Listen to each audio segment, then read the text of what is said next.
Olá, amigos. Eu sou Maria Aparecida e esse é o canal Mediunidade Clínica, destinado a conversar dos temas sobre a sensibilidade do ser. Vamos começar?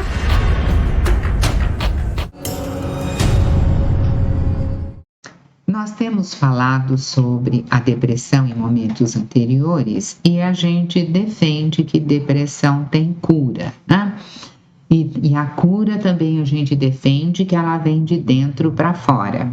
E você já situou lá a história, que nem a depressão, que a pessoa está lá meio para baixo, que as causas são múltiplas, e que também aquilo que serve para um não serve para outro, porque cada pessoa é uma pessoa.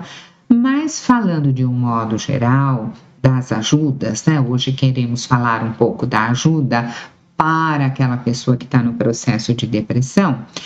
O sono conta, né? Ai, a pessoa não consegue dormir direito. Tudo ajuda, tá? O sono conta, a alimentação conta. Ah, não quero comer ou come demais. A alimentação conta. E nessa alimentação, a redução de carboidrato conta.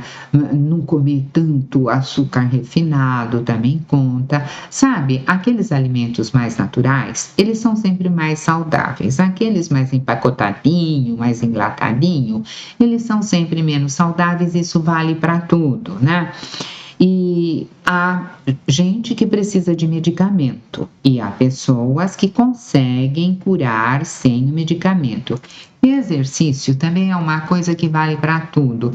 Ai, Aparecida, mas eu não vou fazer exercício, não estou com coragem, não dá, não tenho um mínimo de vontade.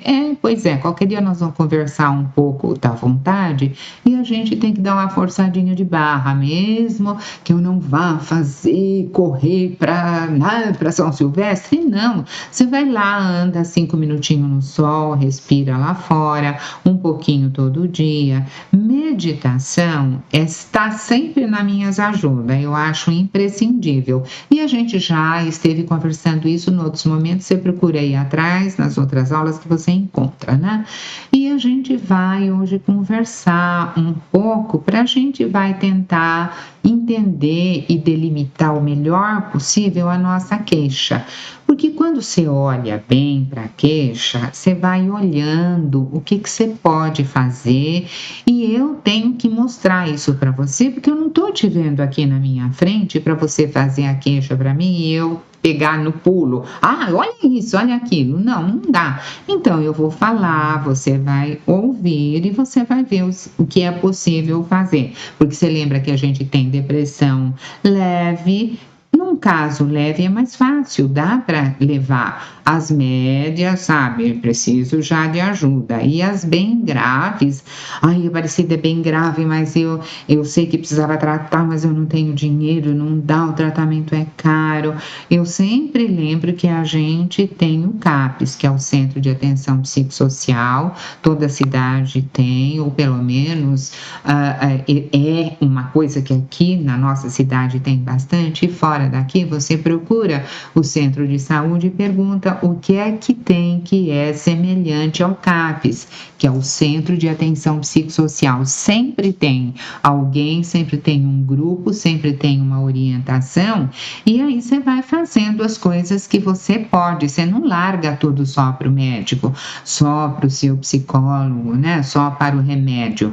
Porque o médico não mora dentro de você, o psicólogo não manda na sua cabeça, ele só sugere.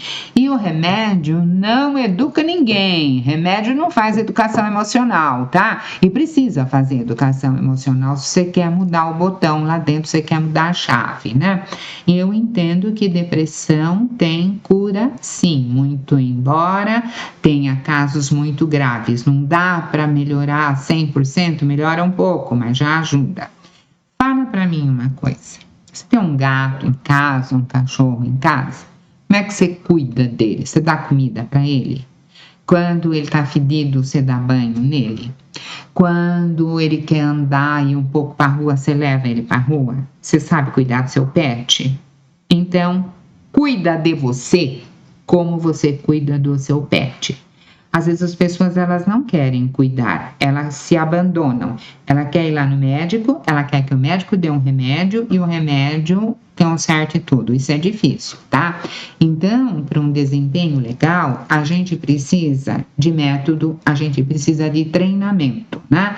E o que é um método? É uma série de coisas, uma técnica, é um jeito de fazer as coisas, é um caminho, né? Você vai nadar, por exemplo, você tem que ter um jeito. Você não vai ser campeão olímpico de natação porque você ouviu um dia. Não, você ouviu, entrou na piscina e treinou. Depressão também é assim. Há exercícios que eu vou trazer ainda para a gente fazer, para tirar aquele pensamento ruim da cabeça, tudo, mas eu preciso treinar, eu não posso esperar que tudo aquilo aconteça por honra e graça. Então, marca aí, você no seu caderninho, que a palavra é treinamento. Nós temos que treinar. Você vai precisar treinar para formar um hábito saudável, né? Então, Aparecida, mas treinar, eu vou ter que fazer exercício todo dia? Você come todo dia? Você toma banho todo dia? Então, você escova o dente todo dia? Você percebe que é um hábito saudável de manutenção para a tua saúde? Do mesmo jeito que você cuida da sua saúde física, você precisa cuidar da sua saúde emocional também. Pensa que tem um objetivo a ser atingido e que esse treino está lá fazendo parte disso. Por quê? A gente vai trabalhar na consciência, na cabeça do sujeito. O sujeito tem lá uma consciência, né? Vamos olhar dentro dessa consciência para ver como é que ela funciona. Toda a consciência, meus amores, e tudo que está lá dentro tem a ver com as experiências que você teve na vida. Se não experimentou, é fantasia. Até pode estar lá dentro, mas é uma fantasia, uma imaginação. Você precisa experimentar. Então, o que você não experimentou, não posso estar contando muito que está na tua consciência, porque você não experimentou. E por que eu estou falando isso? Porque às vezes a pessoa fantasia que o tratamento não vai dar certo, que o exercício não vai dar certo, então ela nem tenta. Ela nem tenta, não faz, não dá certo, não tem o efeito, depois ela fala, não adiantou. E o resto ela nem percebeu que ela não fez, não é? Então, as suas experiências estão lá. Vamos ver o que você vai experimentar. E essa consciência que é feita de experiências, ela é feita... Como é que ela funciona? Como é que ela capta essas experiências? As sensações, o que você sente. Aquilo é bom, aquilo é ruim. Aquilo é tão desconfortável. É feito de sensação. A sua consciência tem sensação. Entendeu? Mais adiante, junta aí. Você também pensa. Então você tem sensações, você tem pensamentos, você tem sentimentos. Os sentimentos também faz parte da consciência? Faz. O sentimento também faz parte da consciência, tanto quanto as nossas intuições. Então, tudo isso, né? Quer o sujeito saiba ou não, existe, está lá dentro da consciência dele, tem função. Se ele sabe trabalhar com isso, sorte a dele. Se ele não sabe, ele vai ter que dar conta também. Então, lembra, sabe aquele caderninho que é para deixar aí quando a gente vem conversar aqui? Marca lá que a consciência tem sensação, lembra mais o que tinha? Tem sentimento, tem pensamento, tem intuição. Sensação, gente, é tudo que você sente, sabe? Calor, frio, tá? Tudo certo. É a primeira coisa que entra na consciência. Lembra quando o bebê nasce? Ele não tá pensando, ele tem sensações de aconchego, de afago, de carinho, de frio, de fome. Então, são coisas que nós conservamos conosco e que estão lá ainda na nossa consciência. E na nossa cultura, há um profundo desconhecimento sobre a dinâmica da consciência, como é que ela funciona.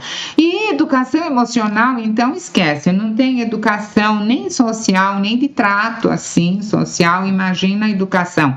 Educação não é ir para a escola, não é saber ler e escrever apenas. Isso é parte da educação. Educação não é falar bom dia, oi querida, não. Educação é você explorar, trazer à tona o potencial que o cara tem lá dentro dele, tá? Então, eu vou explorar o meu potencial, trazer aqui e ver o que eu posso fazer. Então, É nesse nível que a gente está conversando.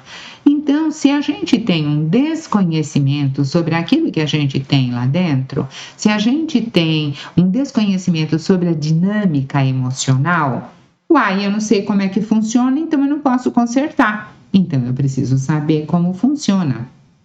E a vida emocional, quando a gente não sabe, ela vai acontecendo a esmo, ela vai se desenrolando ao acaso, e apesar, assim, do desconforto que o cara tem, da dor, da angústia que ele tem, ele vai vivendo. São desconfortos que ele tem, ele vai vivendo, ele vai levando, ele vai trabalhar, ele volta, ele produz quando dá, ou então aí, sabe, ele vai empurrando com a barriga, e ele não percebe que esse acúmulo de coisas lá dentro, que vai ficando não resolvido, ele empurra para debaixo do tapete. E esta coisa que ele empurra para debaixo do tapete da consciência vai acumulando lá dentro, e isso a gente está chamando de lixo psíquico. Do jeito que você cria lixo lá na casa, no quintal, também aqui dentro cria lixo. Você imagina uma casa cheia de goteira? Vai apodrecer os móveis. Então eu tenho que consertar a goteira. Você imagina aqui dentro cheio de lixo psíquico, cheio de goteira. Como é que vai ser? Não vai dar. Então vamos olhar assim, vamos olhar o desenhinho, e para quem não está vendo, procura lá depois. Você tem uma ilha que representa um ser. Aqui fora da ilha, você vê a ilha. Lá embaixo da ilha, você não vê. Então, nessa parte aqui que você vê, é a consciência, o que a consciência enxerga. E lá embaixo, para baixo da linha do horizonte, é o que você não enxerga. Lá, a gente pôs uma pessoa do lado, na parte que ela enxerga e na parte que ela não enxerga. Então, embaixo, essa parte que ela não enxerga o que? Ela não enxerga essa dinâmica de vida, ela não enxerga as emoções, como lidar, ela não enxerga esse lixinho psíquico, os mal resolvido dela. E ela vai acumulando esse lixo, e uma coisa vai grudando na outra, aquelas dores que ficam lá embaixo, elas vão se acumulando, o sujeito não percebe, e isso vai tomando assim o rumo de um bolo de neve. A gente está falando desse mal resolvido. Esse mal resolvido tem um nome técnico, ele chama complexo. Ele tem ideias, vivências, experiências e emoções distorcidas, e dá um nó. Não é um simples, é um complexo. Então, um complexo é esse mar feito que está guardado lá dentro. E isso que está guardado lá dentro, né, não consegue vir para fora, porque a gente não deixa, a gente não para, a gente não educa, a gente não presta atenção, mas quando ele consegue, ele dá um sinal, ele manda um sintoma lá, né? E uma coisa legal, primeira coisa que a gente pode olhar para isso, é a gente falar assim, bom, o fulano não sabe nem que ele está sufocando as próprias emoções, será que ele sabe qual é o propósito dele aqui na vida? E ai, Aparecida não pergunta qual é o propósito dele na vida, que ele não sabe. Não, mas eu vou perguntar, que é para ele saber que ele não sabe. Existe uma função para tudo? Será que ele descobriu qual é a função dele, né? O homem está fadado ao desenvolvimento, ele está fadado à transcendência, e não é jogando as suas questões para debaixo do tapete que ele vai resolver. E aquele entulho psíquico que está guardado lá, ele vai vindo para fora, né? Na forma de pensamento, na forma de sentimento, na forma de comportamento, ele vem na forma de experiências. Ele está lá dentro, mas esse lá dentro, sabe, não acabou. Você jogou lá debaixo do tapete, ele está lá daquele tamanhinho. E esse material que você jogou é um material energético, não é um material concreto, fisicamente assim, que tem uma forma concreta. Mas essa energia que você jogou para debaixo do tapete, ela tem frequência, ela tem vibração, e o que passa fora gruda. Você já entendeu, você já viu como é que isso tá, não é? Então, pensa aí com você que eu preciso tornar claro qual é o meu objetivo para mim. Se eu estou sentindo algum desconforto, qual é a minha queixa? O que é que está desconfortável? Eu não sei o que está desconfortável em você. Só quem sabe o que está desconfortável em você é você. Então, tudo isso para você perceber que tem um desconforto e quanto você está comprometido com o seu bem-estar interno. Nem ligo, sabe? Parecida, vai indo. Se for assim, vai indo, para e deixa. Mas se você quiser fazer alguma coisa, é legal. Eu tenho uma questão, então eu vou tomar consciência dessa questão, eu vou identificar qual é essa questão e às vezes essa questão se manifesta em sonhos, em sincronicidades, nas situações, nos sintomas que vêm para o meu corpo. Eu preciso trazer a consciência. É disso que nós estamos falando. Trago essa situação, estou consciente que eu tenho um desconforto. Eu vou identificar o que é. E quando o meu cliente faz esse trabalho de identificar, eu queria te mostrar uma coisa. Tem coisa que a gente está tão longe da realidade que a gente perde o senso. Um dia a mãe trouxe lá um adolescente, ela disse assim para mim: ele está muito triste, não quer mais ir para a escola, não quer estudar, não quer sair do quarto, ele está muito deprimido, vê o que você pode fazer. Então fui lá conversar com ele e vamos ver o que esse adolescente queria. Vou contar para você que a mãe dele tinha 1,51 m, o pai dele tinha 1,56 m. E este adolescente, ele queria ter pelo menos 1,80 m, porque as meninas da classe lá no colégio gostam dos rapazes altos. Entendeu? Às vezes a gente está tão distante da nossa própria realidade que a gente quer coisas impossíveis e a gente vai no médico e vai no psicólogo achando que o psicólogo ele tem um elástico assim que pendura na perna e estica. Há coisas, né, que nós temos que rever e às vezes rever lá dentro da gente é uma questão de aceitação. Então, vamos ver quais são as possibilidades. Quem tem genitores de 1,5 m não pode esperar ter 1,90 m de altura. Não dá. Então, as nossas possibilidades reais, a aceitação do que é, o que está causando desconforto. Então, a gente vai ver o que a gente pode conseguir. Eu não sei qual é o seu desconforto, só você pode saber. A menos que você escreva aí, dê um jeito, comunica, manda um e-mail, né? Faz um sinal de fumaça. Outro dia ganhei um pito porque eu falo faz sinal de fumaça, ninguém sabe o que é. É assim, se comunica, tá muito longe, faz aquele sinal de fumaça lá, assim, e aí eu vejo o sinal de fumaça, né?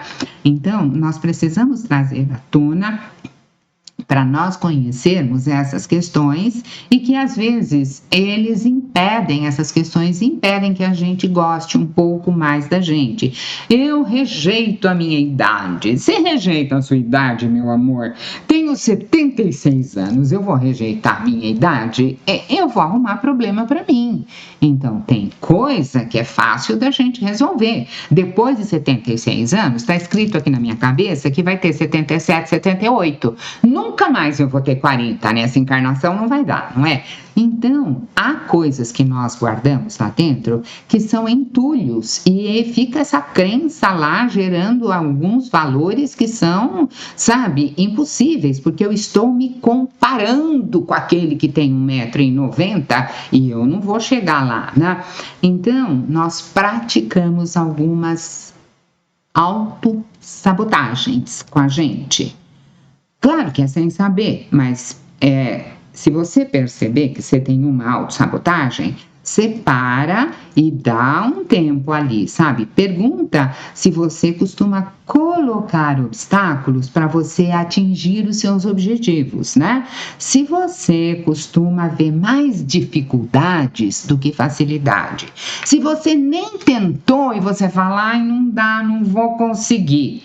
Isso é autossabotagem. Você pensou, você fez uma fantasia negativa que não ia dar para fazer. E aí você já toma aquilo como verdade absoluta. Então, observa o seu próprio pensamento, observa a sua linha de raciocínio. Sabe, é uma das armas da autossabotagem. Se eu perceber que tem uma autossabotagem ali, vamos tratar de limpar, deixar de molho lá, para ver como é que a coisa fica. Porque a autossabotagem ela ocorre na vida afetiva, na vida profissional, ela ocorre nos relacionamentos, né? Então, é possível mudar essa chave? É possível mudar isso? É possível desmontar esse mecanismo inconsciente, né? A gente, olha, tô sabendo aqui que eu tô passando dos limites, mas eu vou continuar, tá? Porque não posso largar minha olhinha aqui para metade, né? Então, quando a gente tá falando disso, a gente, por outro lado, tá falando de autoestima, porque não é para eu me sabotar, eu não quero, sabe, mais me pôr para baixo. Às vezes, a nossa autoestima, ela está, a gente nem sabe o que é autoestima. A pessoa fala assim, autoestima, e pensa em ir no shopping e comprar roupa. Aí a televisão fala assim, melhore a sua autoestima, use joias não sei da onde, corte o cabelo não sei de que jeito, né? E vai formando um conceito errado, né? Autoestima é o quanto eu tô bem comigo, quanto eu confio em mim. É uma coisa interna, não é uma coisa externa. Não tô falando que você não possa comprar roupa, não é isso. Mas, sabe, o reconhecimento vindo de fora não é autoestima. O aplauso, as clicadas na rede social, isso não faz parte da autoestima, isso é de fora. Se lá fora eu sou reconhecida, eu posso reconhecer aqui dentro. E se eu não sou reconhecida lá fora, como é que eu fico aqui dentro? É desse dentro que a gente está falando. Então você vê que uma depressão, ela não vai se instalando assim de uma hora para outra. Quando você cuida da sua autoestima, você está fazendo uma vacina contra a depressão, tá? Quando você busca uma coisa que é bonita, é você que busca, não é o bonito que está lá fora. Não que você não possa gostar das coisas bonitas lá, mas você tem que ver se aquilo é um processo de beleza também para você. Quando você está nesta coisa do perdido, que eu tô só lá fora e o aqui dentro tá vazio, esse aqui dentro vazio, pensa numa casa vazia. Você sabe que tem assim o sem teto que vai lá e invade a casa, né? Então, e uma essência, uma alma, um coração vazio, uma consciência aqui, um ego que está vazio, esse interior vazio, você vai ter um obsessor que se instala ali. Isso é aeroporto de vampiro. E quando ele se instala ali, aí você tem uma coisa de frequência e ressonância, né? Você tá vendo como é que a gente deixa espaços nocivos dentro da gente para que o nocivo de fora se aproxime? É importante entender isso, porque a gente começa a pensar. Então, frequência, ressonância é uma coisa que está aqui, ó. Não, eu tenho que elevar a frequência, eu tenho que olhar para mim e perceber como é que eu funciono. Pensa que autoconhecimento, autorrespeito, o reconhecimento de mim tem frequência vibratória, e isso, em termos de mediunidade, explica o problema do obsessor, explica o problema da ressonância, né? Então, na maioria das vezes, o sujeito cuida só da aparência e o lá dentro ele não cuida.